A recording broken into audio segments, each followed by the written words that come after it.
Hi, it's Deborah Hamilton, and today I talked to the wonderful Dr. Peter Weinstein. He is a writer, he is a podcaster, and he is a retired veterinarian who is mentoring the new generation of veterinarians as well as the older veterinarians in how to be transparent, how to run great teams, and how to have the EQ over the IQ. So let's hear our discussion with Dr. Peter Weinstein. Hi, I'm Deborah Hamilton. Welcome to my podcast, Why Do Pets Matter? 10 years ago, with my iPhone and a script, I recorded the first episode of the Ultimate Pet Resolution Summit, which chatted with experts about conflicts over animals. Our conversations were intimate, honest, and illustrated how disagreements over animals occur and how those disagreements can reshape people's lives and relationships. In November 2019, I started Why Do Pets Matter, a new podcast that continued these informative discussions. I'm so excited to have you here with me, continuing my exploration into a more meaningful conversation about why pets matter to all of us. My guests and I will share ideas, stories, and experiences straight from the heart, unscripted and holistic. From the bravest moments to the most brokenhearted, we will explore how to resolve disagreements over animals differently. One thing I know for sure is I want to have more meaningful conversations that will help all of us unlock that deeply felt human-animal bond that drives the emotions of conflict.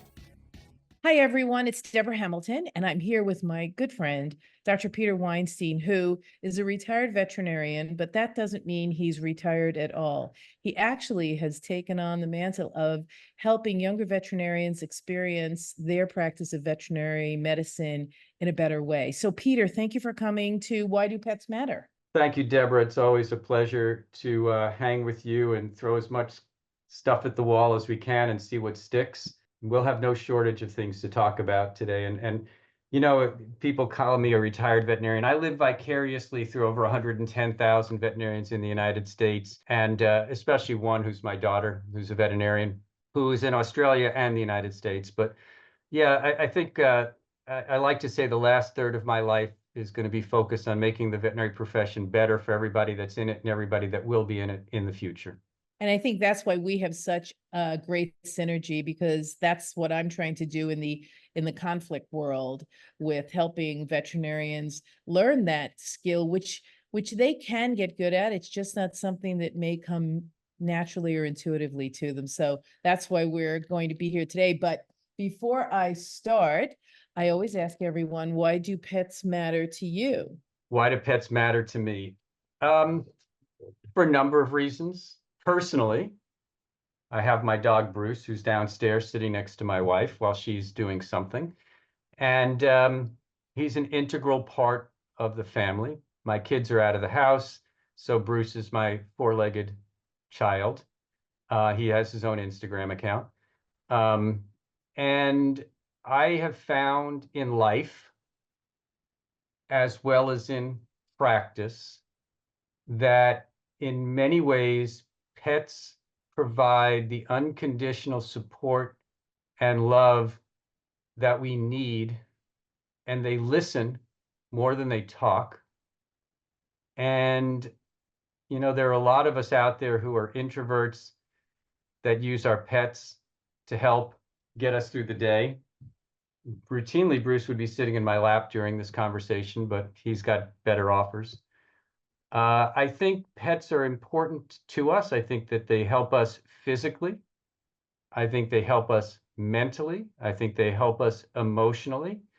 And I think that we, as people, have a responsibility to respect them for all the respect that they give to us. And I'm just a big advocate of the importance of pets in our lives, and that we really need to treat them with the same respect that they give to us. And that's such a thoughtful answer, because anyone who has had a pet in their life remembers how that felt. And if they can, and they have a pet in their life now, they are continuing to feel that. But that feeling never goes away, and the memories that come up. I don't. I raise Irish setters and long-haired dachshunds, and probably 20 or 25 dogs have, left a paw on my heart.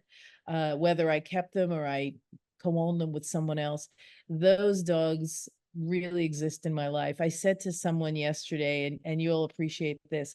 I said, the day I give one of my puppies to a new owner, they become a member of my family. The people do, because I will constantly be there to help them. And I recognize as they're driving out of my driveway, I've given them the best day of their life, and I've set them up for the worst day of their life. Yes. And good breeders are there from start to finish. And it always, I think, affects me greater when one of my owners loses one of my dogs. This is ridiculous, but I do feel this way because I can't shield them from the pain. And I'm sure veterinarians feel the same way. And to that point, I'd love to talk to you about this comment that my vet made to me, which is really quite poignant. One of my dogs was about an hour and a half away from her, and she had her since she was a puppy. And so we got a wonderful veterinarian who specializes in euthanasia to come and transition Buffy gently. And Ren said to me, I think it's probably 5 years since we let Buffy go. I would have driven to put Buffy to sleep because, I lost her too. And I think people don't really understand the commitment and the love veterinarians have for their clients, both human and four-legged. Absolutely. We had a year where we did 30 euthanasias in 30 days. And I had to call a staff meeting just so we could all wrap our arms around what we were doing. And there were a lot of tears in exam rooms. There was a lot of tears in lobbies, a lot of tears at the reception desk, because, you hear it, pets are part of the family. Well, the family extends to the veterinary hospital. I like to think that clients are part of our team as well. And so, yeah, it's emotional, especially if you've helped grow a puppy into a teenager, through that obnoxious teenagership, into, well, what may be adulthood, into maturity, senior, and then, watching that transition. It's, as I sit here talking to you, looking at pictures of 3, 4, 5 dogs on the wall in my office, it's hard to be a veterinarian and a pet owner. And sometimes you have to take the veterinarian hat off and be the pet owner when it comes down to your own pets. And then it's hard to not be compassionate and empathetic because it's part of our DNA when it comes down to this profession. And I think it does contribute somewhat to the issues that we deal with from a mental health standpoint because of how embedded we become with our clients and patients. You've really hit the nail on the head, because at this juncture there is somewhat of a disconnect between veterinarians and their clients. I often hear, and I'm sure you have too, the clients are treating veterinarians really poorly, which is unacceptable. And as this podcast and people who listen understand that I deal with that too, I bring breeders and everyone else on to talk about how they are supposed to speak to their veterinarians. And you, of course, are on the front line of, when you have breeders or you have, just really difficult clients, how do you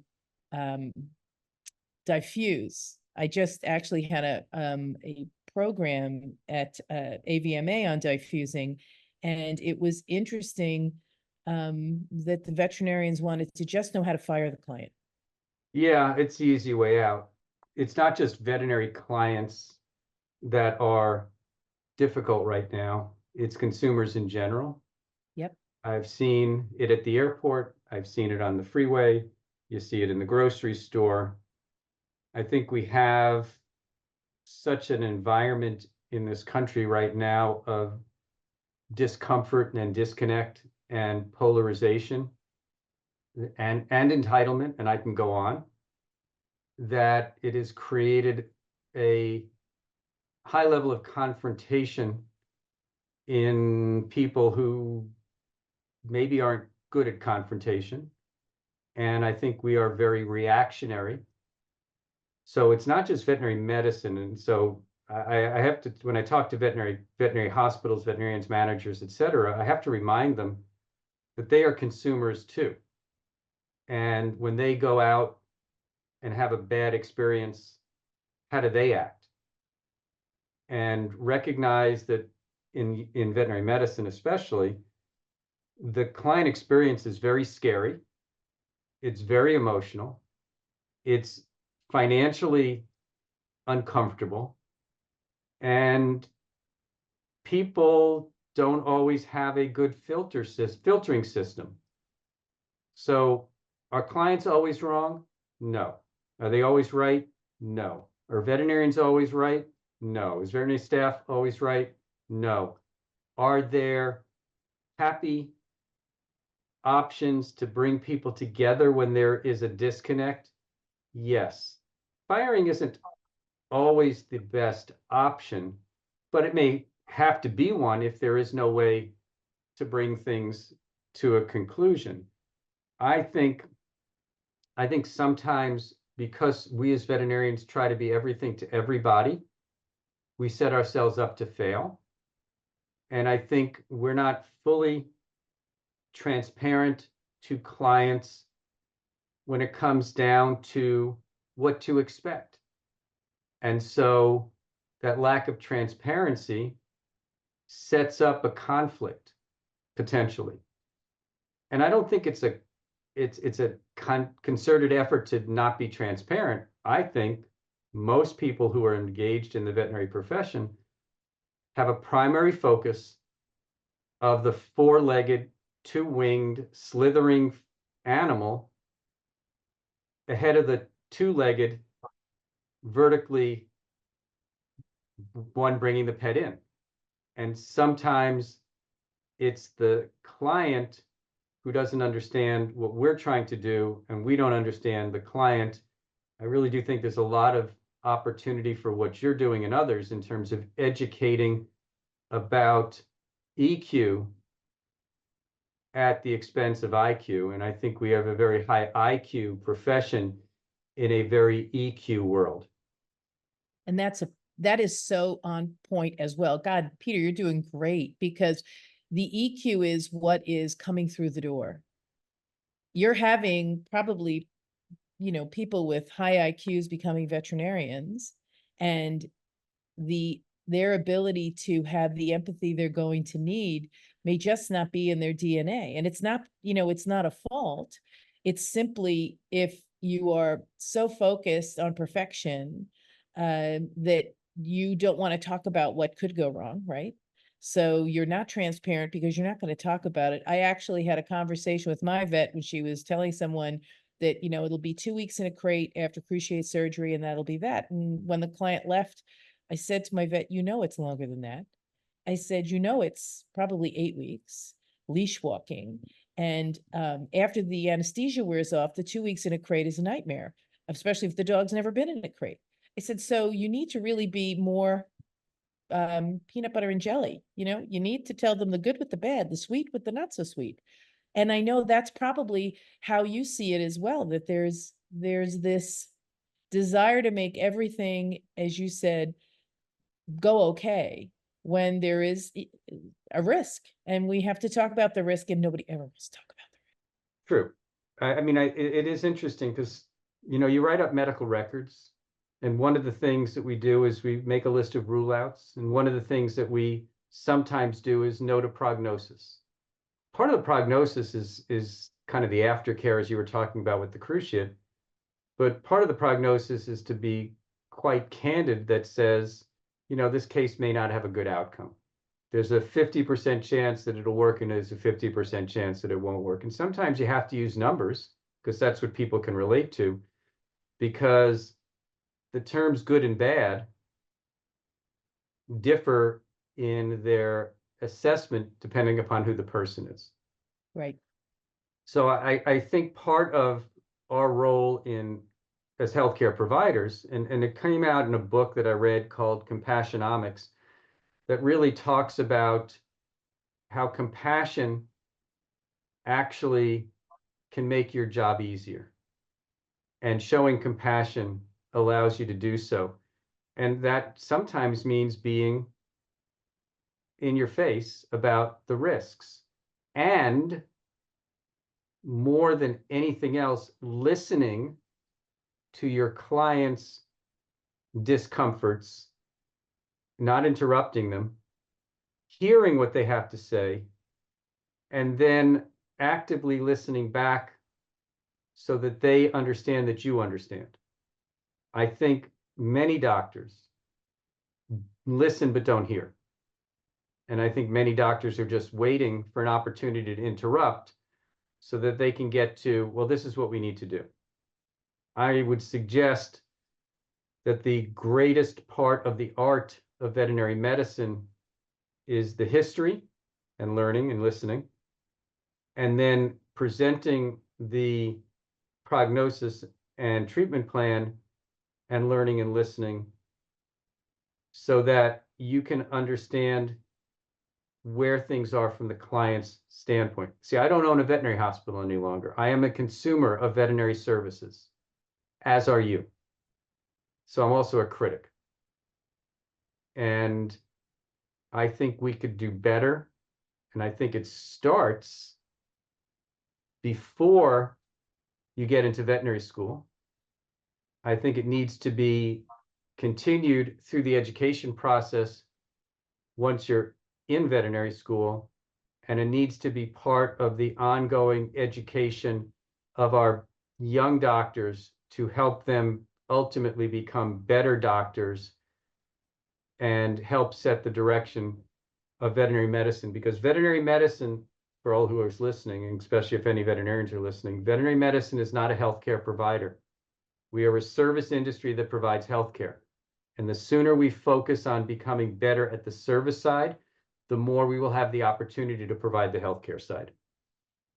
And the service is ultimately supported, if I heard you correctly, by actively listening and reflecting back what you hear, which is the business that I'm in as well. Because when people are in conflict, 9 times out of 10, they do the same thing. They don't listen. They presume what Peter's saying and why he said it and what he said and what he meant by it. And that's where the conflict comes. And in veterinary medicine, that happens as well. So if a client comes in and says, my breeder said this, some veterinarians might take umbrage because, I have the degree up on the wall. Who is this breeder? And I always say to veterinarians, you do have the degree up on the wall. And just stop and listen, because the only thing this breeder is trying to impart to you as they give this puppy to the new owner is that their line of this breed could have a bad reaction to this. And wouldn't you like to know that? However, I love that you said it's a service industry that provides health, because you have to know all that information and you have to understand that it's a partnership and a team. I love that you use my word. My word is your team has to include a client.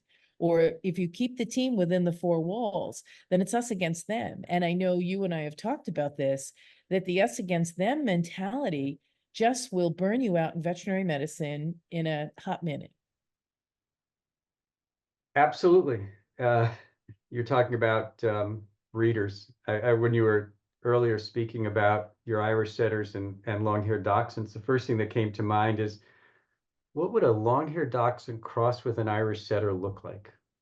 Well, I'll tell you that when I was at a dog show with a red, it's called Sable, Irish setter walking to the X pen, my Irish setter walking with my red dachshund to the X pen, people would look at me and I said, they told me not to dry it. Yeah. And then I'd say they told me not to water it. Yeah, It's like, I mean, I can envision a dwarf Irish setter. Yeah, that's what it was, and that's why I got them. So, and they were lovely dogs. Are they fragile? They're fragile right behind their ribs, and that's something you have to know. And I think the veterinarians need to say this is a great puppy, and remember, it can't jump up and down off couches, or if you have a step down into your living room, you are creating 8 years from now an issue. You're not creating it when they're a puppy. You're creating it 8 years from now. And I had a great uh, orthopedic guy who fixed my dachshund, who's blew his back, and he was wonderful. And he told me everything that could work well, everything that could go wrong. And then he said to me, "Well, give him 14 days," because he didn't walk for 14 days. And I'll never forget, I walked my dog outside and said, "Gabe, it's the 14th day. So you either have to walk now or I'm giving up and I'm going to transition you because it is no way to live." Some people like to put them in wheels, just not my way. And he looked at me and said, "All right, shit, I'll walk," and walked down the hill. And I said, "Okay, got it." And, but that's the kind of communication you need with your vet, because 14 days is a long time to gently, carry the dog out, do everything you need to do with the dog, and, have hope.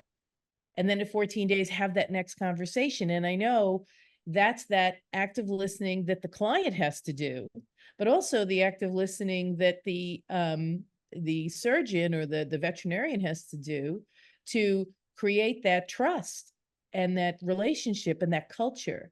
And I know you're a big proponent of culture in practices, and that culture would extend to creating a real relationship with your clients and even in the community. So lots of content there. Suggestion: when Deborah walks in with her Irish setter puppy and a litany of things that her breeder has told her to do, the classic response is yes, but.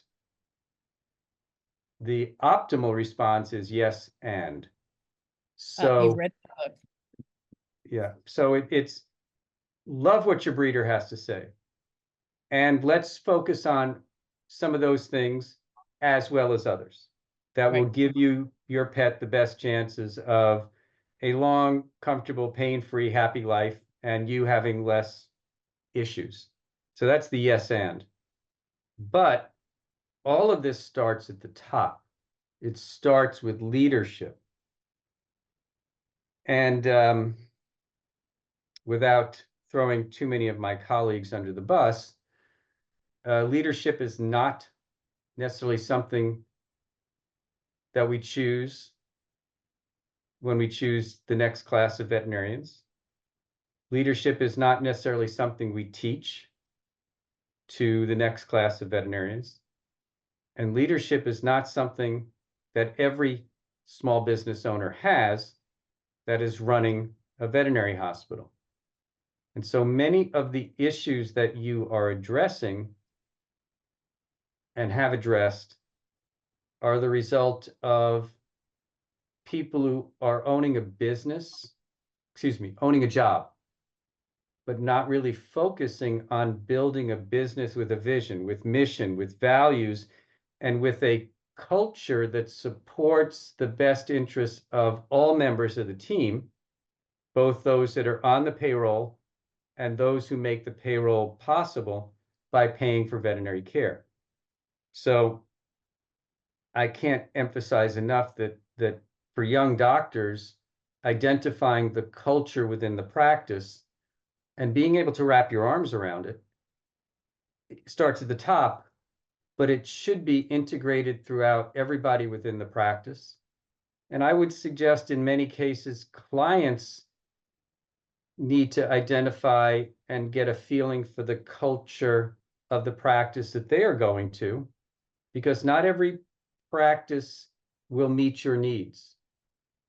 And I think you and I, even on a prior podcast, have talked about interviewing doctors and making sure that there's a good fit.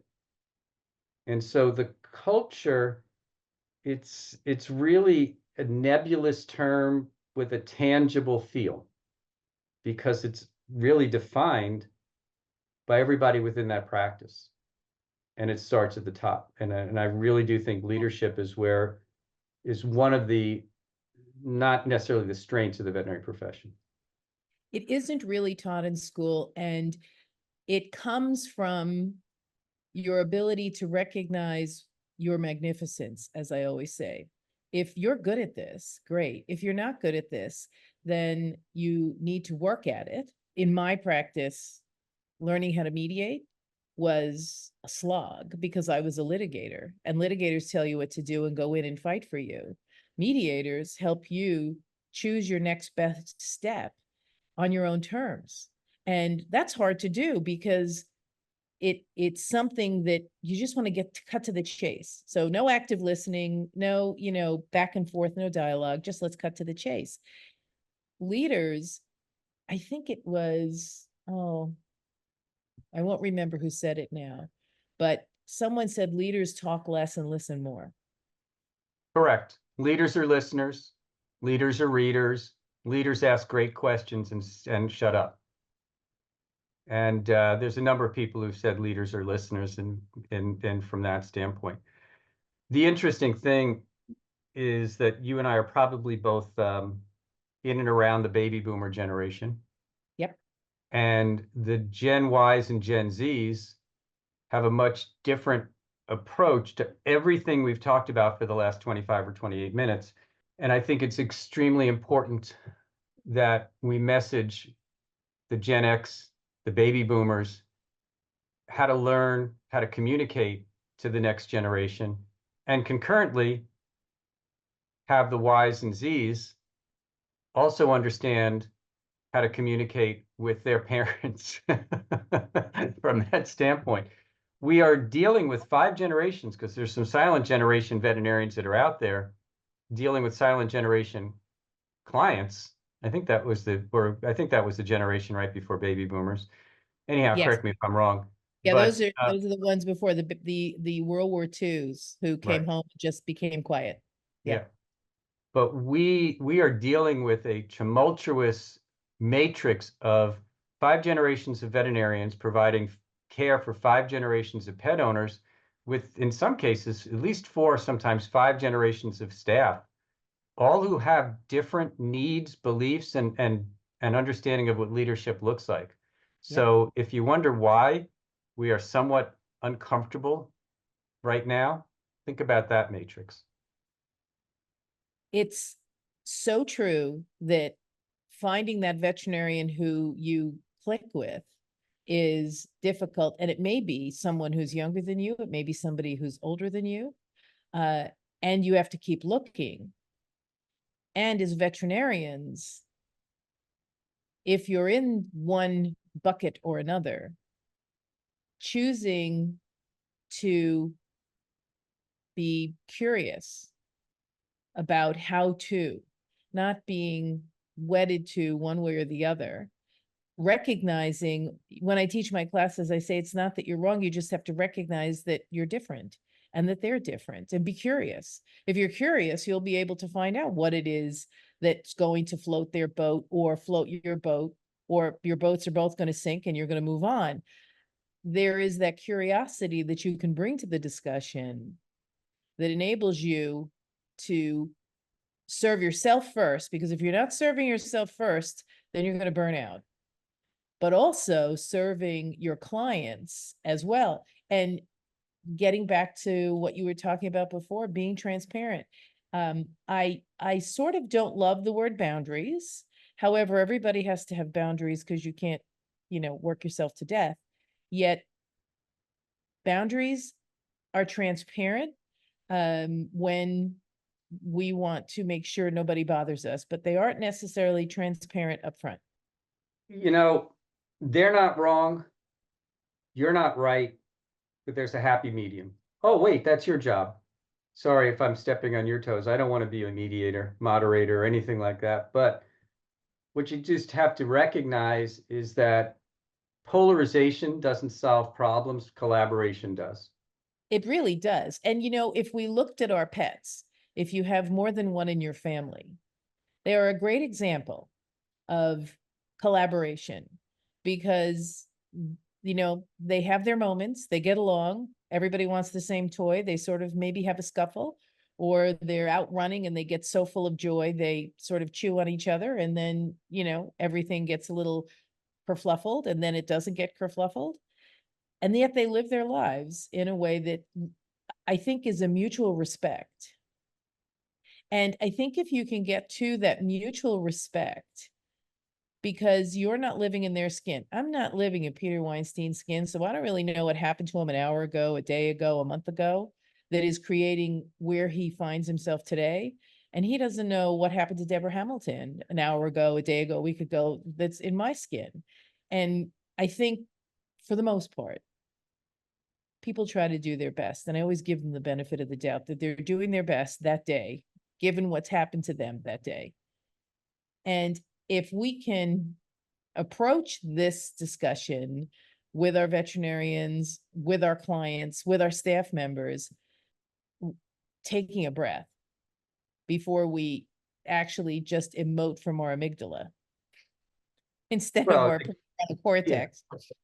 the difference between react and respond is the difference between the reptilian brain and the mammalian brain. Yep. We've got to stop being reptiles. There's enough snakes out there. And this, you can look at a relationship as finite or infinite. If you react, you're probably looking at a relationship as finite. If you respond, you're looking to create an infinite relationship. Veterinary medicine is the infinite game. We're not looking for it to end. We're looking to build a long-term relationship. And so think about what the infinite game looks like. That is such an important concept to really sit and think about, because it's not just this pet, it's every pet. I think when you begin a relationship with a veterinarian, most of the time, you want that relationship to last for 10 years. I can tell you that I left my vet of 25 years when I moved out of New York. And we talked about this in the last podcast. And it took me a long time to find anybody who even remotely was in the same zip code of care. And that really floored me, because if you have a veterinarian who's getting older like us, Peter, and may want to have a different life, not that I'm a veterinarian, but I don't practice law anymore, and you're helping the next generation. And I'd love to hear more about that, because I know you are a huge mentor. So before we, sign off and let people know where they can read about you or see you on Unfiltered Vet, which of course I loved. You had the active listening podcast just about a week or so ago. So I said, well, this is perfect. He's right on board with me. But you have done a great deal of work creating these long-term relationships, or at least helping young veterinarians and probably some older veterinarians recognize the value in long-term relationships. Well, from a business standpoint, I talk about lifetime value of a patient, which is much higher when you keep the patient under your care for 15 years than it is for one visit. So from that standpoint, there's also a great quote that basically says your net worth is determined by your net work. And so by building a network, the metaverse, whatever you want to call it, you are looking to create a bigger impact than any one relationship. So I would suggest that one of my foci is networking. And I think it's an art. I think there's a science to it. But I think every time you walk into an exam room, every time you walk into a meeting, every time you meet somebody, they are a potential part of your network. And your goal is to continue to grow your network indefinitely. And again, it's an infinite game. And that's what I try to work with young doctors. It's not having to know all the answers. It's having people around you who can help you find those answers. Just build your success team. and do what you do well. Find people who will help you do better, and you'll be just fine. I don't care how old you are.